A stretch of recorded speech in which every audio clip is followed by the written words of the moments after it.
Now, many of you will remember Limerick girl Patricia Ingle, who contracted a rare airborne brain infection while working at a pet store in Limerick. The outlook wasn't good, and Patricia was in a locked-in condition with little hope of emerging from a state of complete paralysis.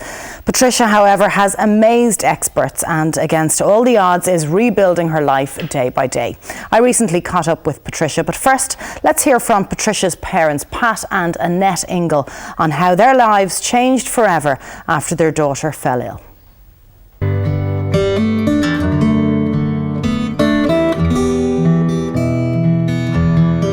Pat and Annette, Patricia's parents, thank you very much for having us here today, taking over your home. Oh, you're very welcome.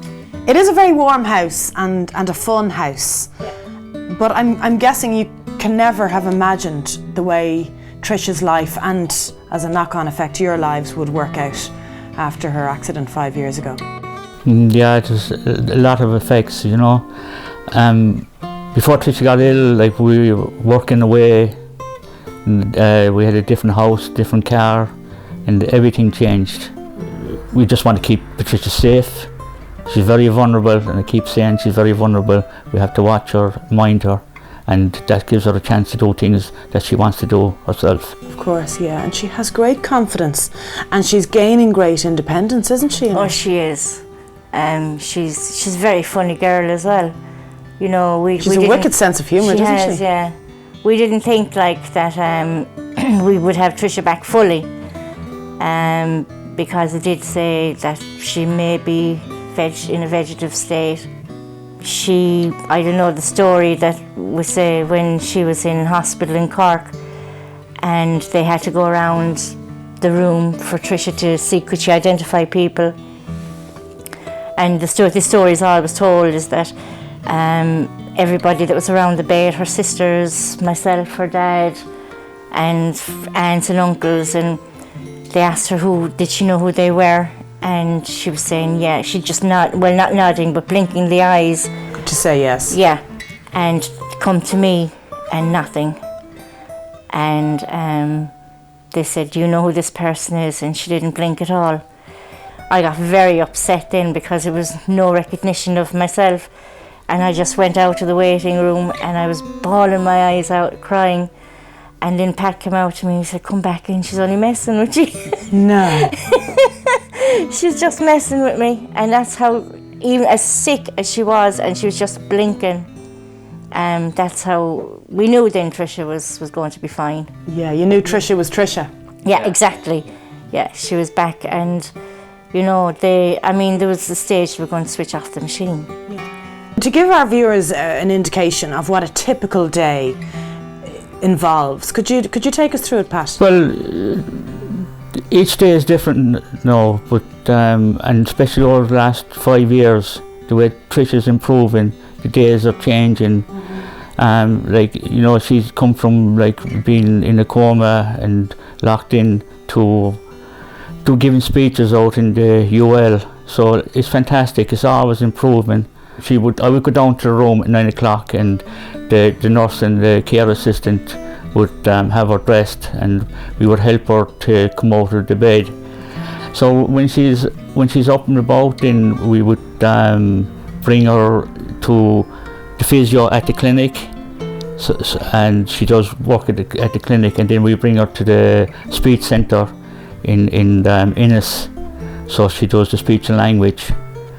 And so we bring her back then as well, and then we'll be giving her medicine and things like that. But there always needs to be somebody with her and somebody caring for her. Yeah. Yeah. 24/7. Yeah. You know, with the breathing, and that's why we're going to Lane Fox. It's doing a 2-year course, so that she'll be less dependent on the ventilator. Okay. And how dependent is she on the ventilator at the moment? At night time, she's constantly on the ventilator. If there's any sign of infection or anything like that, she's on the ventilator 24/7. When she's at a speaking valve, she's off the ventilator. And when she does physio at times as well, she's off the ventilator and have this what's called a Swedish nose. So she slowly and coming off the ventilator more and more each day, you know. And I always say, any family that's in our situation, don't ever give up.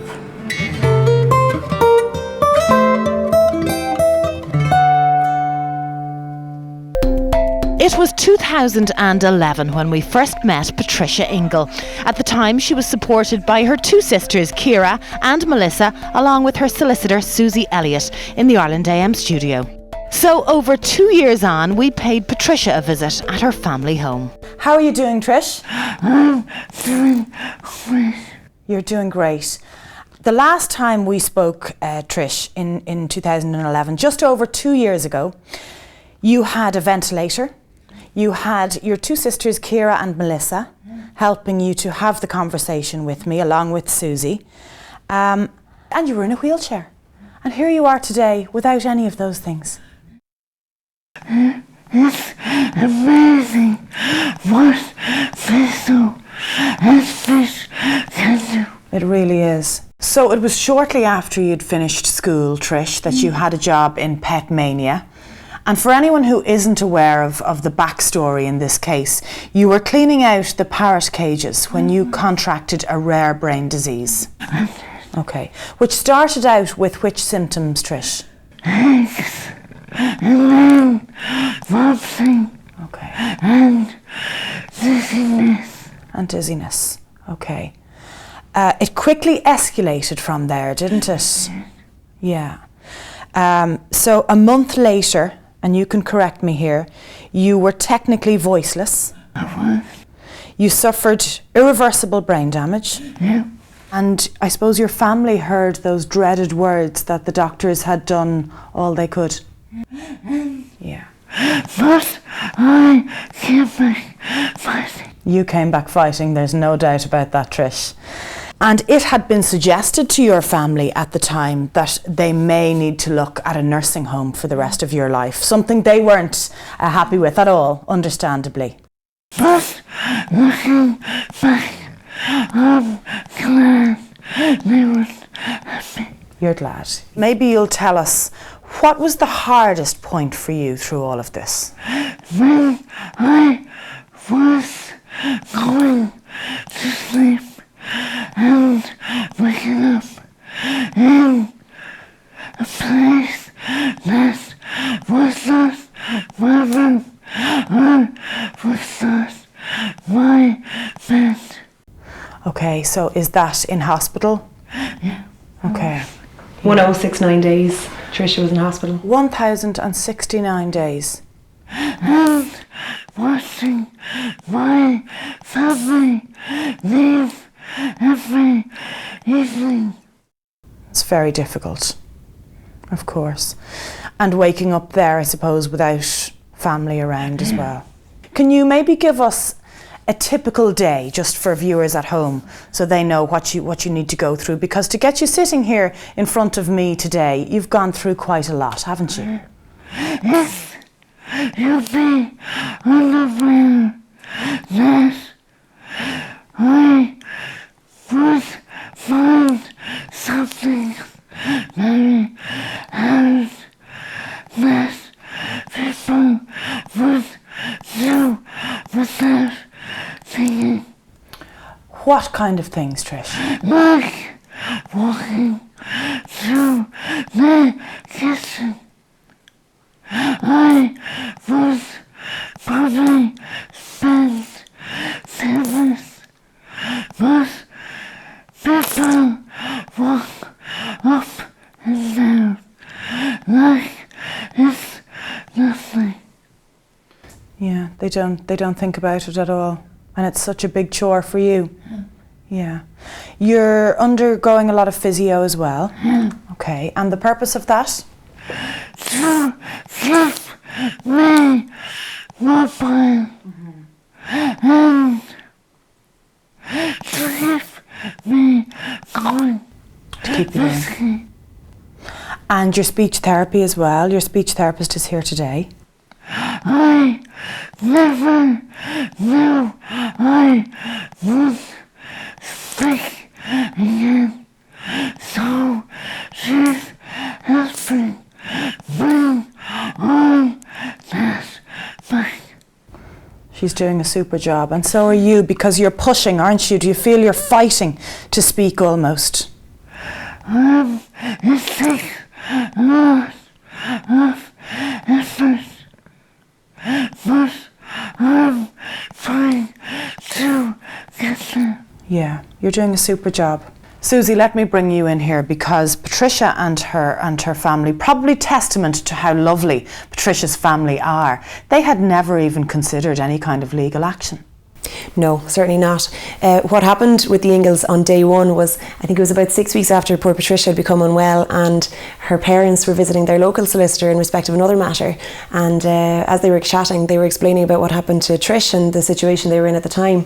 So they were referred on to ourselves down in Cork, and we met with Pat and Annette when Patricia was still in Cork, in actual fact, during the initial stages of her illness, not long out of a coma at that stage, and we had a long discussion over a number of hours, and it became apparent during those discussions that all was not well during the course of Tricia's employment in Petmania. And what also became apparent was that, in fact, there was a lack of information in respect of why Tricia wasn't transferred for neurosurgery sooner and so on. So that was a long road. There was about 24 different experts briefed. There was a consultant engineer who visited the pet store premises who interviewed Patricia. He ended up giving evidence in court in relation to that. There was a consultant neurosurgeon, a consultant A&E expert, all brought in from the UK, all of whom examined Patricia's case. And the long and the short of it was, these experts came together and they formed a view that the care afforded to Patricia during the course of her employment was not appropriate vis-a-vis masks, aprons, gloves and so on, as a result of which Patricia unfortunately was exposed to a risk of infection, and ultimately material was found in Patricia's blood to show that she had contracted psittacosis. Usually it's a respiratory condition, but in Patricia's case, unfortunately, it was a brain condition. It was the swelling of the brain. And then moving on from that, unfortunately, there was the fallout and the medical side of things. Patricia was admitted to Limerick to accident and emergency. And was there for a number of days, but in fact a little bit too long, in that she should have been transferred for neurosurgery to either Cork or Dublin that bit sooner. During her time in Limerick, unfortunately, there was a lumbar puncture carried out, but because Patricia's brain was already swollen, this was contraindicated, and in fact it caused the ultimate brain stem injury. And nobody could have guessed that Patricia would make it to where she is today on the basis of all she went through, because it was a catastrophic brain injury. And even when Patricia went to the UK after, medics and doctors there would have said to Patricia that it is very much a miracle that you are even alive, not to mind doing as well as you are. So ultimately it was not only Petmania who were legally responsible, but also the HSE, Susie? Correct. Yeah. Okay. Susie, we should mention this was a landmark case in the history of the state in terms of monetary awards, but we do have to consider the costs associated with rehabilitation of Tricia's illness here, don't we? That's right. Just before we even get to the stage where we came out of court 2 years ago, Patricia's case was rushed through within a period of 9 months, and the High Court were very much facilitating Patricia's case there because it was so urgent. She mentioned earlier about 1,069 days in hospital, where Patricia would cry every night when her parents would leave her in that room. During that time, she wasn't getting any rehabilitation. She's got fantastic therapists that are here with her today. None of that was there for her at the time. And you had a young girl who, for all the world, felt warehoused in a hospital room, and the only way to get out of that situation at that stage, with proceedings issued, was to get out of there so that Patricia could buy her own care in her home and in the community. So really, Susie, it was about securing Tricia's future, wasn't it? That's right. And then in terms of the High Court settlement, of course, Patricia got to the bottom of what happened to her, which was always the most important thing for her, and indeed for her amazing family, but also it's allowed her the security to know that, well, I'm going to be able to pay for my future care and my future therapies, and at about 10 to 15 grand a week, you don't be long seeing where the money's going. The first time in 3 years, I began to became some bit of confidence. And that must have been a really wonderful feeling, Trish, to feel that confidence coming back. Because to me, at that time, was new. Of course. What kind of thoughts did you have as your confidence returned? That he thinks that I thought I could do. I began to think I could. You could do anything. And there's so much hope now. There is every single week. I'm not here every week anymore because Patricia's doing so well and is so independent, and she's in the great care of her family and all the various experts that are looking after you day to day, Trish. But every single time I come down here, Tricia looks better again.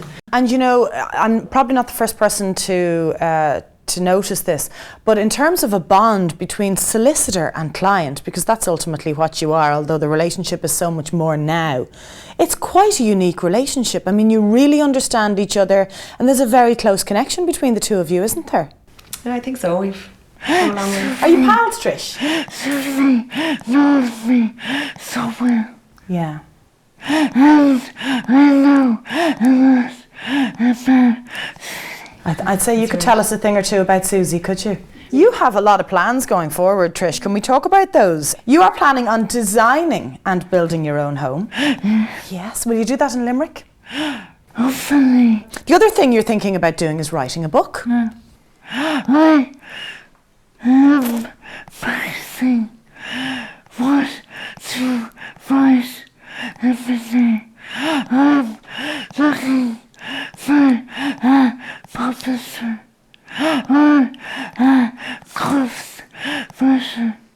A ghostwriter or a publisher. And you know what, Trish? I don't think you're going to be looking for too long, because this is an amazing story and you've gone on such a journey, and it's ended in such a positive way because you're such an inspirational person and such a strong girl. Your jumper sums it up, I think. There's a lot to say and get out, and I need a book for that. Of course you do, yeah, and we'd be delighted to read your book and your story. Trish, thank you for being so brave. No problem. Thank you for having us down to your lovely home. And Susie, pleasure to meet you again. Thank you very much to both of you.